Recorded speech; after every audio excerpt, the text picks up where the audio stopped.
Yes, guys, The Lifespan of a Fact is a brand new play beginning its previews on Broadway tonight. And UI nonfiction professor John DeGatta not only wrote the book the play is based on, but also inspired one of its central characters.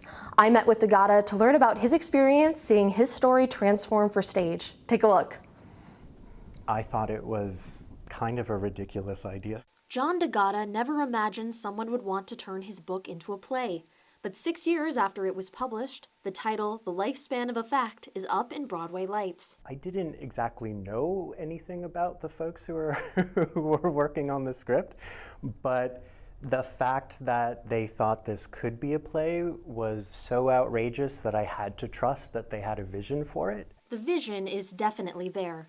DeGatta is a critically acclaimed essayist, and the book and play are inspired by the true story of his battle with a magazine fact-checker named Jim Fingal. Several years ago, DeGatta wrote about a Las Vegas suicide and took artistic liberties with some of the facts because it was an essay, not journalism. He and Fingal clashed over the nature of truth in nonfiction. Not all forms of so-called nonfiction are nonfictional, but neither are they fiction. They turned their email exchanges into a book that fascinated readers and critics. There is a kind of nonfiction, or in this case, a kind of essay, that is somewhere in between those two poles. As far as how he'll be portrayed on stage, the author isn't worried. It wasn't difficult to hand over myself as a character because the character that appears in the book is already a few degrees apart from who I actually am. The character of John DeGatta is played by Emmy winner Bobby Cannavale, while Harry Potter icon Daniel Radcliffe is stepping into the role of Jim Fingal. Tony and Emmy winner Cherry Jones rounds out the cast as the editor trying to mediate the war of words between the two.